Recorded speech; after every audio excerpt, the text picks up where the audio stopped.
William Shakespeare was an actor, playwright, poet, and theatre entrepreneur in London during the late Elizabethan and early Jacobean eras.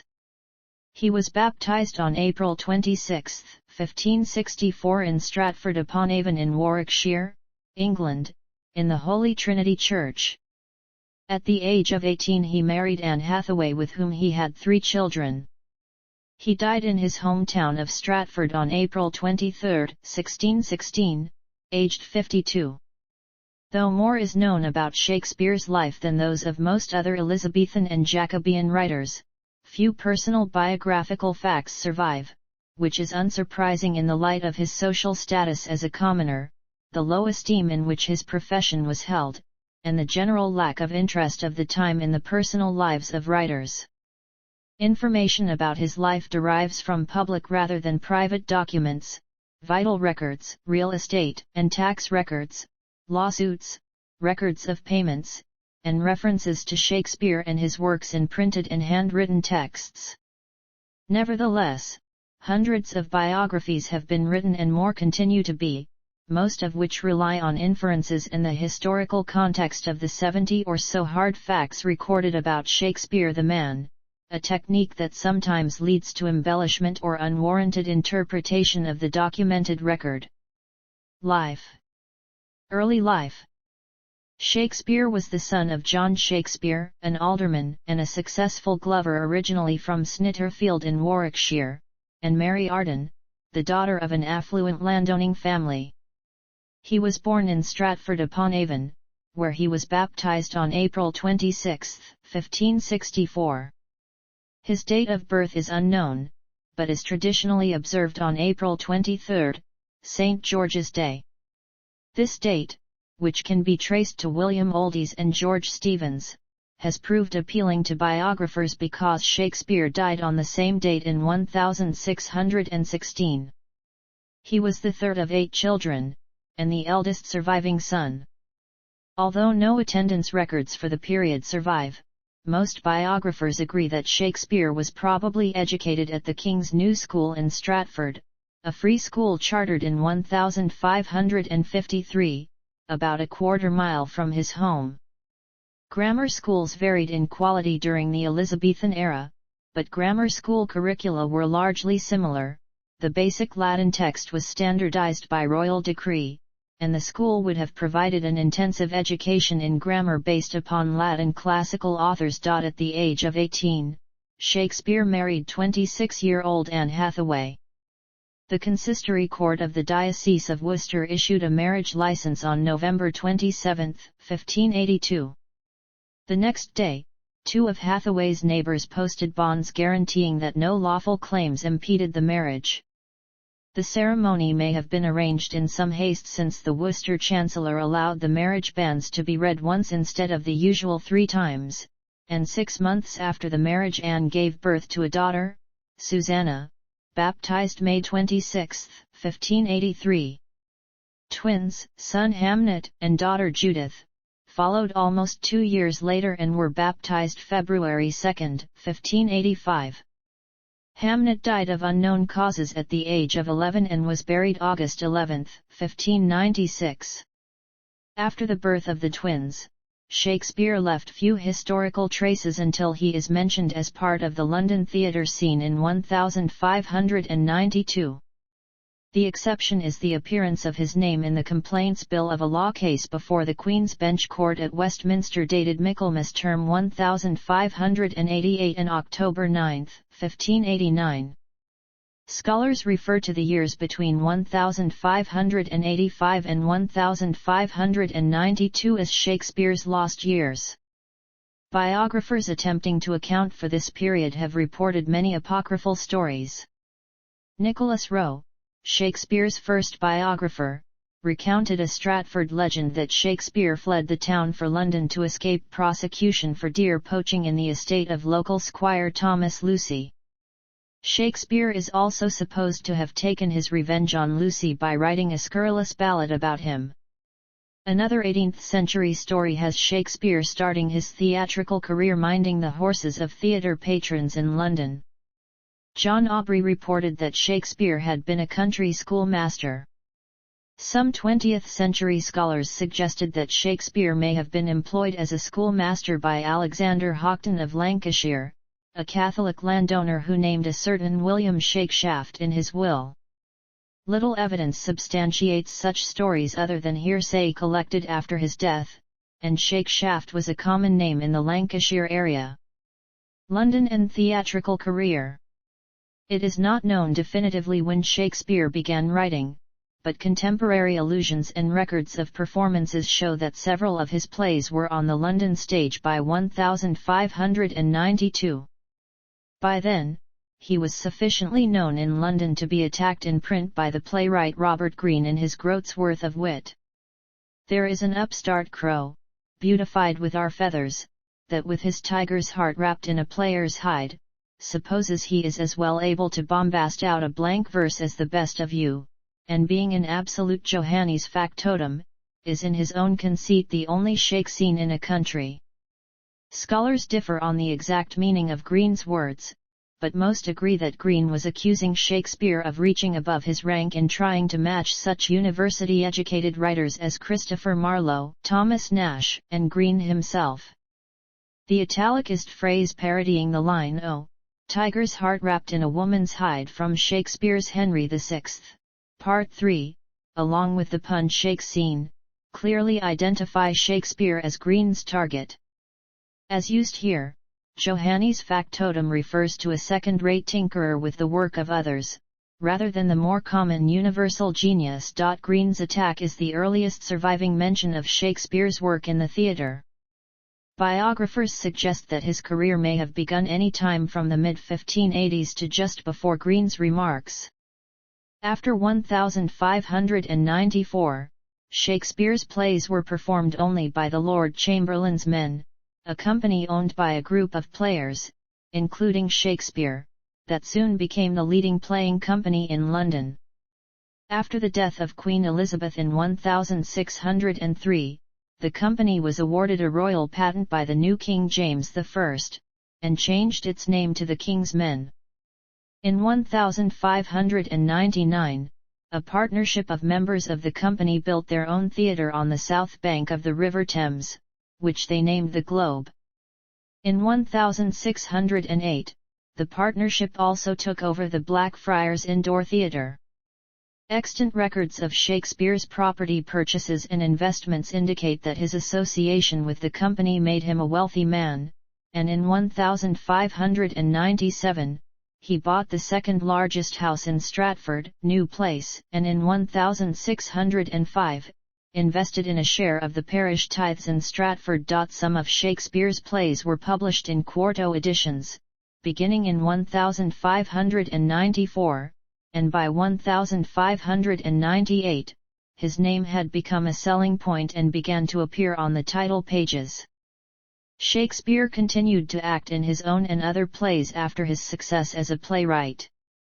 The 1616 edition of Ben Jonson's works names him on the cast lists for Every Man in His Humour and Sejanus His Fall. The absence of his name from the 1605 cast list for Jonson's Volpone is taken by some scholars as a sign that his acting career was nearing its end. The first folio of 1623, however, lists Shakespeare as one of the principal actors in all these plays, some of which were first staged after Volpone, although one cannot know for certain which roles he played. In 1610, John Davies of Hereford wrote that Goodwill played kingly roles. In 1709, Rowe passed down a tradition that Shakespeare played the ghost of Hamlet's father. Later traditions maintain that he also played Adam in As You Like It, and the chorus in Henry V, though scholars doubt the sources of that information. Throughout his career, Shakespeare divided his time between London and Stratford. In 1596, the year before he bought New Place as his family home in Stratford, Shakespeare was living in the parish of St. Helens, Bishopsgate, north of the River Thames. He moved across the river to Southwark by 1599, the same year his company constructed the Globe Theatre there. By 1604, he had moved north of the river again, to an area north of St. Paul's Cathedral with many fine houses. There, he rented rooms from a French Huguenot named Christopher Mountjoy, a maker of women's wigs and other headgear. Later years and death. Rowe was the first biographer to record the tradition, repeated by Johnson, that Shakespeare retired to Stratford some years before his death. He was still working as an actor in London in 1608. In an answer to the Sharers' petition in 1635, Cuthbert Burbage stated that after purchasing the lease of the Blackfriars Theatre in 1608 from Henry Evans, the King's men placed men players there, which were Hemmings, Condell, Shakespeare, etc. However, it is perhaps relevant that the bubonic plague raged in London throughout 1609. The London public playhouses were repeatedly closed during extended outbreaks of the plague, which meant there was often no acting work. Retirement from all work was uncommon at that time. Shakespeare continued to visit London during the years 1611–1614. In 1612, he was called as a witness in Bellet v. Mountjoy, a court case concerning the marriage settlement of Mountjoy's daughter, Mary. In March 1613, he bought a gatehouse in the former Blackfriars Priory, and from November 1614, he was in London for several weeks with his son-in-law, John Hall. After 1610, Shakespeare wrote fewer plays, and none are attributed to him after 1613. His last 3 plays were collaborations, probably with John Fletcher, who succeeded him as the house playwright of the King's Men. He retired in 1613, before the Globe Theatre burned down during the performance of Henry VIII on 29 June. Shakespeare died on April 23, 1616, at the age of 52. He died within a month of signing his will, a document which he begins by describing himself as being in perfect health. No extant contemporary source explains how or why he died.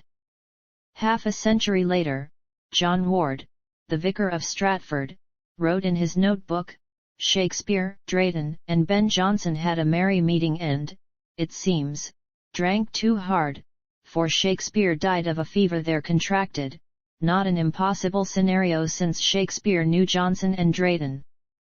Of the tributes from fellow authors, one refers to his relatively sudden death.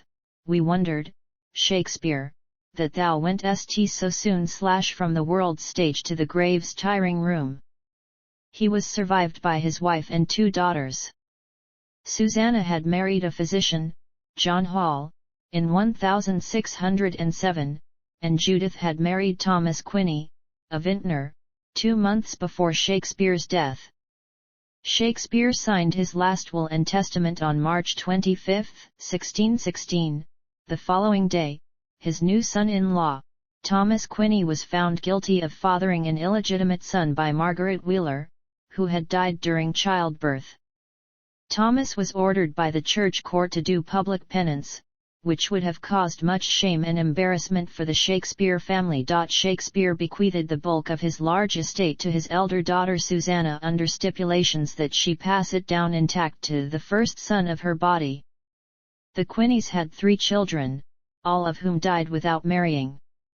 The Halls had 1 child, Elizabeth, who married twice but died without children in 1670, ending Shakespeare's direct line. Shakespeare's will scarcely mentions his wife, Anne, who was probably entitled to 1/3 of his estate automatically. He did make a point, however, of leaving her "my second best bed," a bequest that has led to much speculation. Some scholars see the bequest as an insult to Anne, whereas others believe that the second best bed would have been the matrimonial bed and therefore rich in significance. Shakespeare was buried in the chancel of the Holy Trinity Church 2 days after his death. The epitaph carved into the stone slab covering his grave includes a curse against moving his bones, which was carefully avoided during restoration of the church in 2008. Sometime before 1623, a funerary monument was erected in his memory on the north wall, with a half-effigy of him in the act of writing. Its plaque compares him to Nestor, Socrates, and Virgil. In 1623, in conjunction with the publication of the first folio, the Droeshout engraving was published. Shakespeare has been commemorated in many statues and memorials around the world, including funeral monuments in Southwark Cathedral and Poets' Corner in Westminster Abbey. Plays. Most playwrights of the period typically collaborated with others at some point, as critics agree Shakespeare did, mostly early and late in his career. The first recorded works of Shakespeare are Richard III and the three parts of Henry VI, written in the early 1590s during a vogue for historical drama. Shakespeare's plays are difficult to date precisely, however, and studies of the texts suggest that Titus Andronicus, The Comedy of Errors, The Taming of the Shrew, and The Two Gentlemen of Verona may also belong to Shakespeare's earliest period. His first histories, which draw heavily on the 1587 edition of Raphael Holinshed's Chronicles of England, Scotland, and Ireland, dramatize the destructive results of weak or corrupt rule and have been interpreted as a justification for the origins of the Tudor dynasty. The early plays were influenced by the works of other Elizabethan dramatists, especially Thomas Kyd and Christopher Marlowe, by the traditions of medieval drama, and by the plays of Seneca. The Comedy of Errors was also based on classical models, but no source for The Taming of the Shrew has been found, though it is related to a separate play of the same name and may have derived from a folk story. Like The Two Gentlemen of Verona, in which two friends appear to approve of rape, the Shrew's story of the taming of a woman's independent spirit by a man sometimes troubles modern critics, directors, and audiences. Shakespeare's early classical and Italianate comedies, containing tight double plots and precise comic sequences, give way in the mid-1590s to the romantic atmosphere of his most acclaimed comedies. A Midsummer Night's Dream is a witty mixture of romance, fairy magic, and comic low-life scenes. Shakespeare's next comedy, The Equally Romantic Merchant of Venice, contains a portrayal of the vengeful Jewish moneylender Shylock, which reflects dominant Elizabethan views but may appear derogatory to modern audiences. The wit and wordplay of Much Ado About Nothing, the charming rural setting of As You Like It, and the lively merrymaking of Twelfth Night complete Shakespeare's sequence of great comedies. After the lyrical Richard II, written almost entirely in verse, Shakespeare introduced prose comedy into the histories of the late 1590s, Henry IV, Parts 1 and 2, and Henry V. His characters become more complex and tender as he switches deftly between comic and serious scenes, prose and poetry, and achieves the narrative variety of his mature work. This period begins and ends with two tragedies, Romeo and Juliet, the famous romantic tragedy of sexually charged adolescence, love, and death, and Julius Caesar based on Sir Thomas North's 1579 translation of Plutarch's Parallel Lives, which introduced a new kind of drama. According to Shakespearean scholar James Shapiro, in Julius Caesar, the various strands of politics, character, inwardness, contemporary events, even Shakespeare's own reflections on the act of writing, began to infuse each other. In the early 17th century, Shakespeare wrote the so-called problem plays Measure for Measure, Troilus, and Cressida, and All's Well That Ends Well, and a number of his best-known tragedies. Many critics believe that Shakespeare's greatest tragedies represent the peak of his art. The titular hero of one of Shakespeare's greatest tragedies, Hamlet, has probably been discussed more than any other Shakespearean character, especially for his famous soliloquy which begins "To be or not to be, that is the question." Unlike the introverted Hamlet, whose fatal flaw is hesitation, the heroes of the tragedies that followed, Othello and King Lear, are undone by hasty errors of judgment. The plots of Shakespeare's tragedies often hinge on such fatal errors or flaws, which overturn order and destroy the hero and those he loves. In Othello, the villain Iago stokes Othello's sexual jealousy to the point where he murders the innocent wife who loves him. In King Lear, the old king commits the tragic error of giving up his powers, initiating the events which lead to the torture and blinding of the Earl of Gloucester and the murder of Lear's youngest daughter Cordelia. According to the critic Frank Kermode, the play offers neither its good characters nor its audience any relief from its cruelty.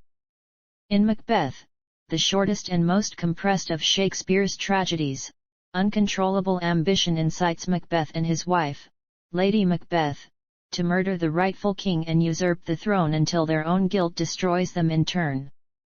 In this play, Shakespeare adds a supernatural element to the tragic structure. His last major tragedies, Antony and Cleopatra and Coriolanus, contain some of Shakespeare's finest poetry and were considered his most successful tragedies by the poet and critic T.S. Eliot. In his final period, Shakespeare turned to romance or tragicomedy and completed 3 more major plays, Cymbeline, The Winter's Tale, and The Tempest, as well as the collaboration, Pericles, Prince of Tyre. Less bleak than the tragedies, these 4 plays are graver in tone than the comedies of the 1590s, but they end with reconciliation and the forgiveness of potentially tragic errors.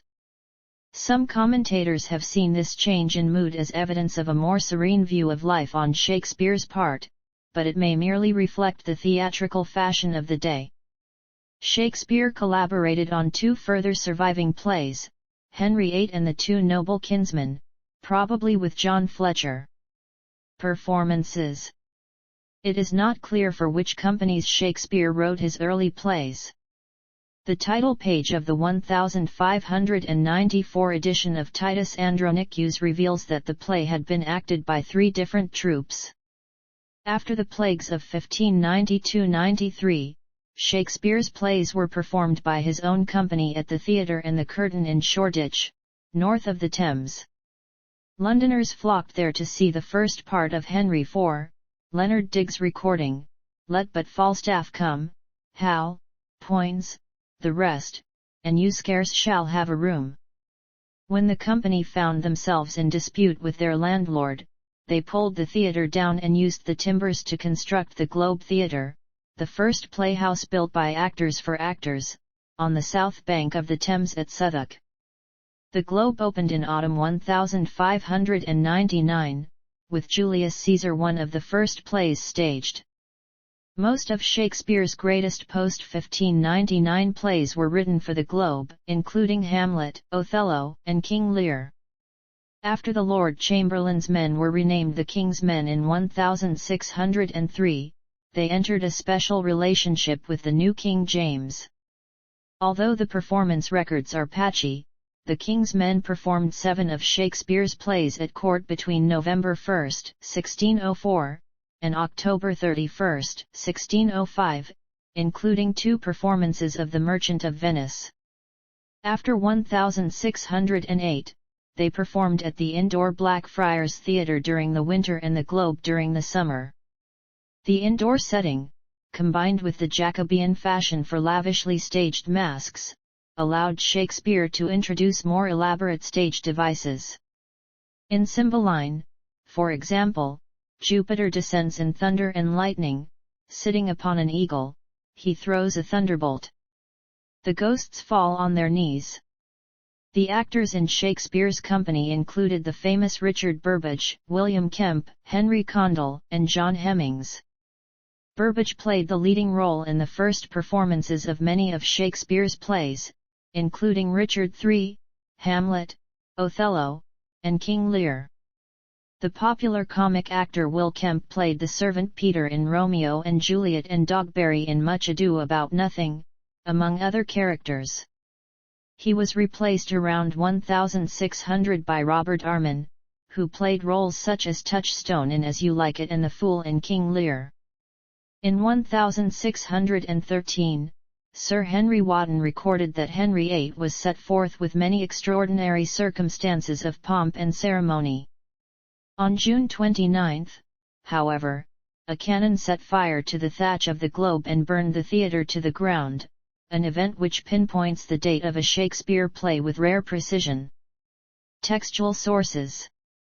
In 1623, John Hemmings and Henry Condell, two of Shakespeare's friends from the King's Men, published the First Folio, a collected edition of Shakespeare's plays.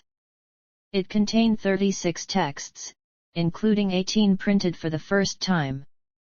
Many of the plays had already appeared in quarto versions, flimsy books made from sheets of paper folded twice to make 4 leaves.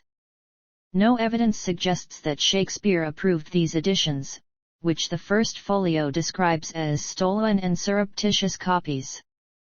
Nor did Shakespeare plan or expect his works to survive in any form at all. Those works likely would have faded into oblivion but for his friend's spontaneous idea, after his death, to create and publish the First Folio. Alfred Pollard termed some of the pre-1623 versions as bad quartos because of their adapted, paraphrased or garbled texts, which may in places have been reconstructed from memory. Where several versions of a play survive, each differs from the other. The differences may stem from copying or printing errors, from notes by actors or audience members, or from Shakespeare's own papers.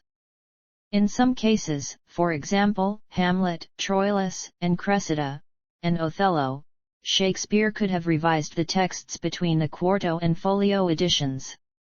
In the case of King Lear, however, while most modern editions do conflate them, the 1623 folio version is so different from the 1608 quarto that the Oxford Shakespeare prints them both, arguing that they cannot be conflated without confusion. Poems. In 1593 and 1594, when the theatres were closed because of plague, Shakespeare published 2 narrative poems on sexual themes, Venus and Adonis and the Rape of Lucerus. He dedicated them to Henry Wriothesley, Earl of Southampton.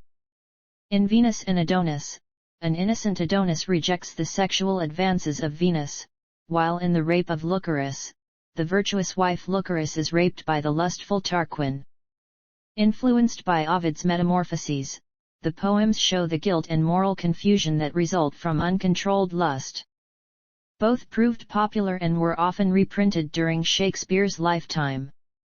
A third narrative poem, A Lover's Complaint, in which a young woman laments her seduction by a persuasive suitor, was printed in the first edition of the Sonnets in 1609. Most scholars now accept that Shakespeare wrote A Lover's Complaint. Critics consider that its fine qualities are marred by leaden effects.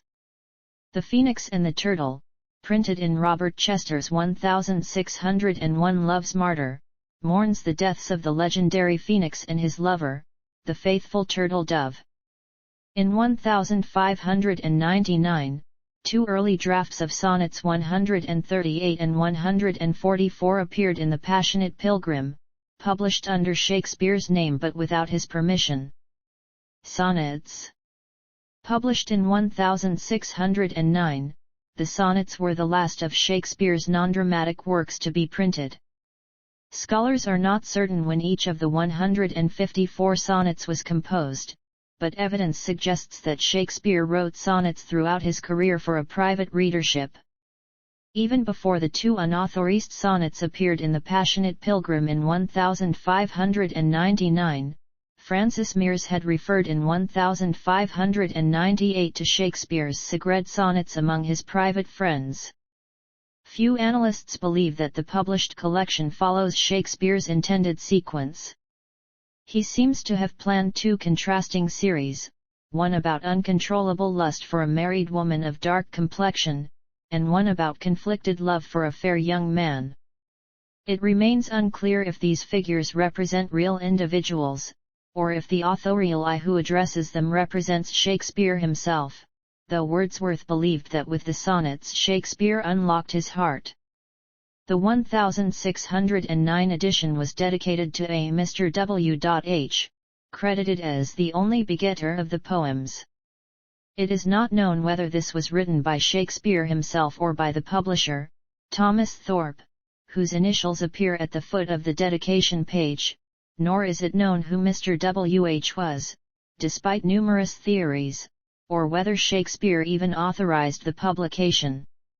Critics praise the sonnets as a profound meditation on the nature of love, sexual passion, procreation, death, and time.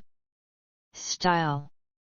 Shakespeare's first plays were written in the conventional style of the day. He wrote them in a stylized language that does not always spring naturally from the needs of the characters or the drama. The poetry depends on extended, sometimes elaborate metaphors and conceits, and the language is often rhetorical, written for actors to declaim rather than speak. The grand speeches in Titus Andronicus, in the view of some critics, often hold up the action, for example, and the verse in The Two Gentlemen of Verona has been described as stilted. However, Shakespeare soon began to adapt the traditional styles to his own purposes. The opening soliloquy of Richard III has its roots in the self-declaration of vice in medieval drama. At the same time, Richard's vivid self-awareness looks forward to the soliloquies of Shakespeare's mature plays. No single play marks a change from the traditional to the freer style. Shakespeare combined the two throughout his career, with Romeo and Juliet perhaps the best example of the mixing of the styles. By the time of Romeo and Juliet, Richard II, and A Midsummer Night's Dream in the mid-1590s, Shakespeare had begun to write a more natural poetry. He increasingly tuned his metaphors and images to the needs of the drama itself. Shakespeare's standard poetic form was blank verse, composed in iambic pentameter. In practice, this meant that his verse was usually unrhymed and consisted of 10 syllables to a line, spoken with a stress on every second syllable. The blank verse of his early plays is quite different from that of his later ones. It is often beautiful, but its sentences tend to start, pause, and finish at the end of lines, with the risk of monotony. Once Shakespeare mastered traditional blank verse, he began to interrupt and vary its flow. This technique releases the new power and flexibility of the poetry in plays such as Julius Caesar and Hamlet. Shakespeare uses it, for example, to convey the turmoil in Hamlet's mind. After Hamlet, Shakespeare varied his poetic style further, particularly in the more emotional passages of the late tragedies. The literary critic A.C. Bradley described this style as more concentrated, rapid, varied, and, in construction, less regular, not seldom twisted or elliptical. In the last phase of his career, Shakespeare adopted many techniques to achieve these effects.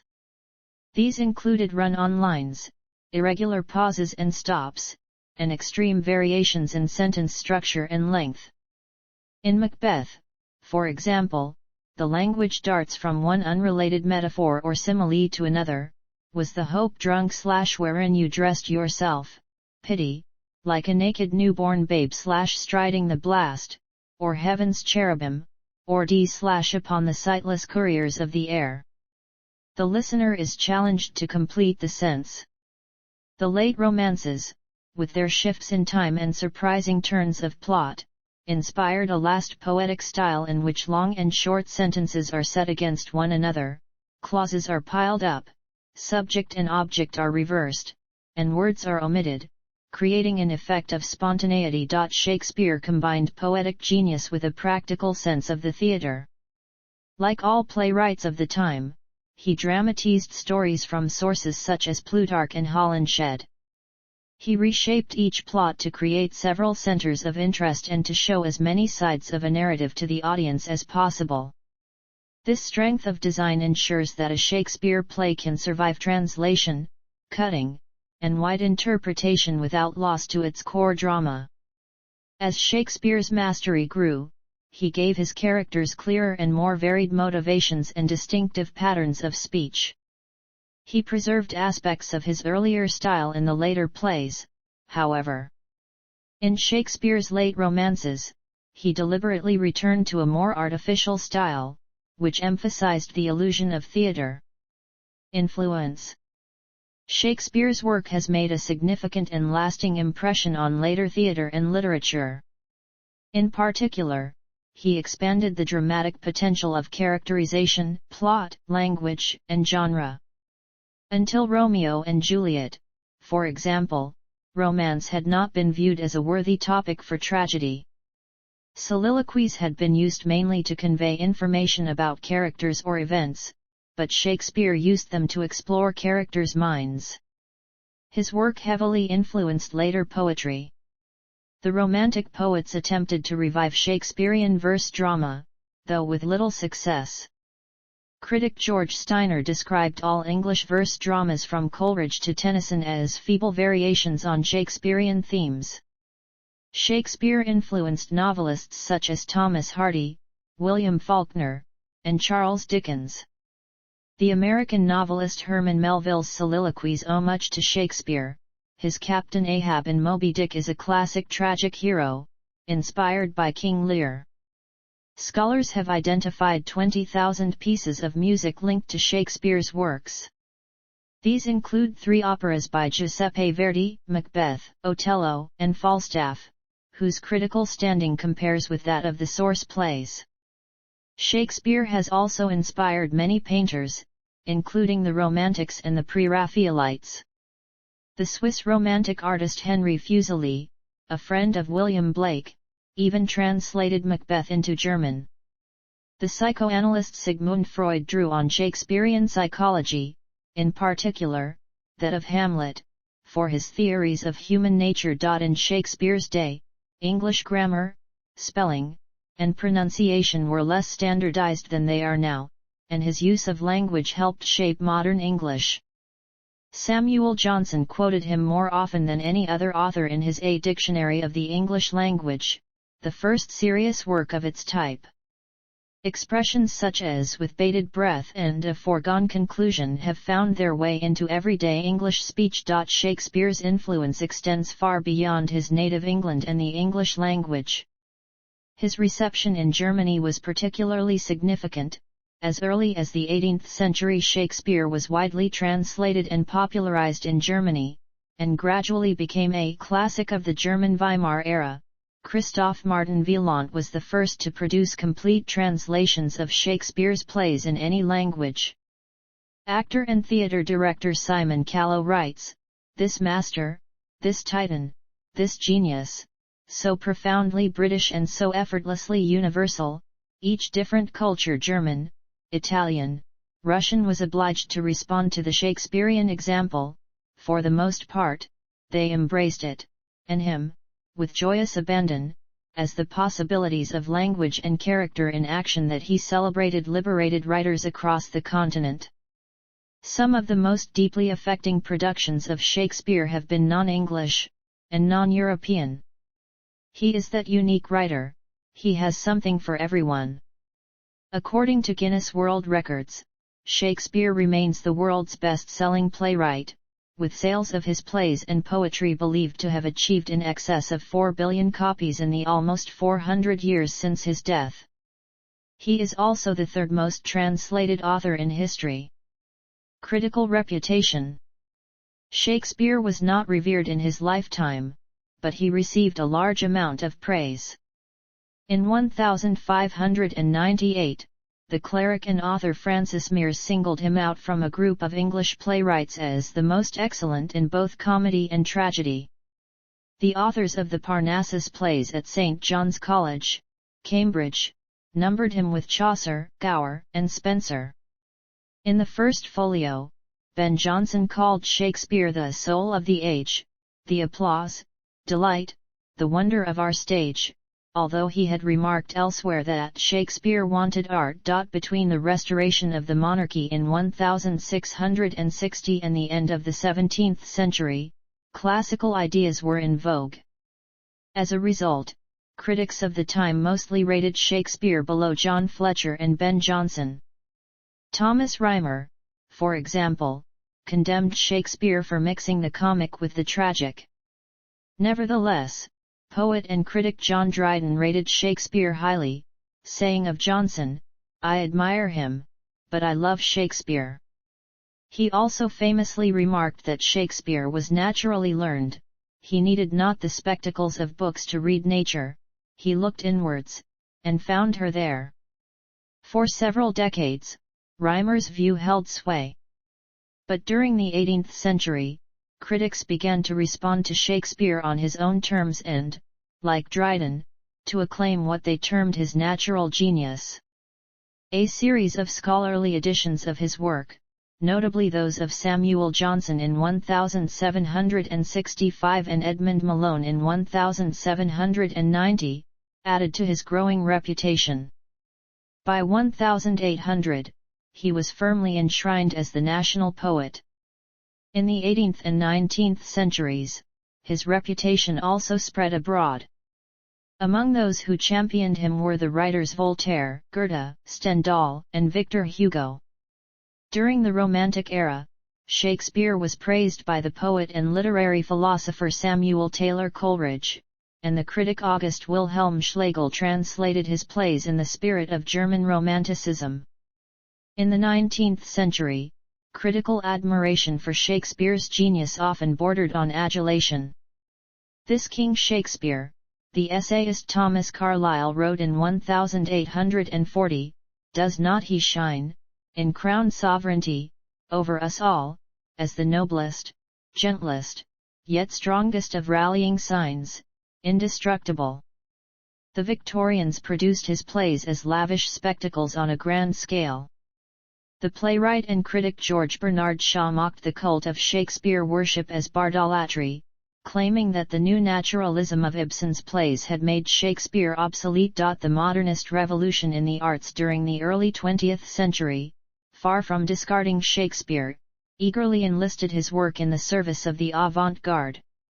The Expressionists in Germany and the Futurists in Moscow mounted productions of his plays. Marxist playwright and director Bertolt Brecht devised an epic theatre under the influence of Shakespeare. The poet and critic T.S. Eliot argued against Shaw that Shakespeare's primitiveness in fact made him truly modern. Eliot, along with G. Wilson Knight and the School of New Criticism, led a movement towards a closer reading of Shakespeare's imagery. In the 1950s, a wave of new critical approaches replaced modernism and paved the way for postmodern studies of Shakespeare. By the 1980s, Shakespeare studies were open to movements such as structuralism, feminism, new historicism, African American studies, and queer studies.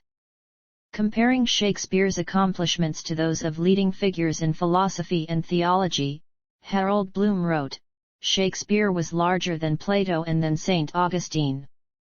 He encloses us because we see with his fundamental perceptions." Works. Classification of the plays. Shakespeare's works include the 36 plays printed in the first folio of 1623, listed according to their folio classification as comedies, histories, and tragedies. 2 plays not included in the first folio, The Two Noble Kinsmen and Pericles, Prince of Tyre, are now accepted as part of the canon, with today's scholars agreeing that Shakespeare made major contributions to the writing of both.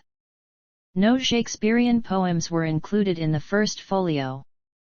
In the late 19th century, Edward Dowden classified 4 of the late comedies as romances, and though many scholars prefer to call them tragicomedies, Dowden's term is often used. In 1896, Frederick S. Boas coined the term problem plays to describe 4 plays, All's Well That Ends Well, Measure for Measure, Troilus, and Cressida, and Hamlet. Dramas as singular in theme and temper cannot be strictly called comedies or tragedies, he wrote. We may, therefore, borrow a convenient phrase from the theatre of today and class them together as Shakespeare's problem plays. The term, much debated and sometimes applied to other plays, remains in use, though Hamlet is definitively classed as a tragedy. Speculation. Authorship.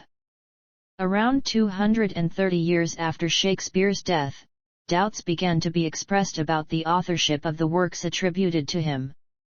Proposed alternative candidates include Francis Bacon, Christopher Marlowe, and Edward de Vere, 17th Earl of Oxford. Several group theories have also been proposed.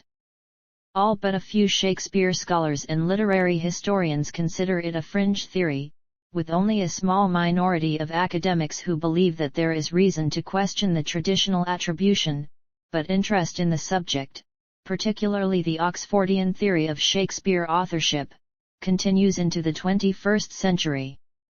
Religion. Shakespeare conformed to the official state religion, but his private views on religion have been the subject of debate. Shakespeare's will uses a Protestant formula, and he was a confirmed member of the Church of England, where he was married, his children were baptized, and where he is buried. Some scholars claim that members of Shakespeare's family were Catholics, at a time when practicing Catholicism in England was against the law. Shakespeare's mother, Mary Arden, certainly came from a pious Catholic family. The strongest evidence might be a Catholic statement of faith signed by his father, John Shakespeare, found in 1757 in the rafters of his former house in Henley Street. However, the document is now lost and scholars differ as to its authenticity. In 1591, the authorities reported that John Shakespeare had missed church for fear of process for debt, a common Catholic excuse. In 1606, the name of William's daughter Susanna appears on a list of those who failed to attend Easter Communion in Stratford. Other authors argue that there is a lack of evidence about Shakespeare's religious beliefs. Scholars find evidence both for and against Shakespeare's Catholicism, Protestantism, or lack of belief in his plays, but the truth may be impossible to prove. Sexuality. Few details of Shakespeare's sexuality are known.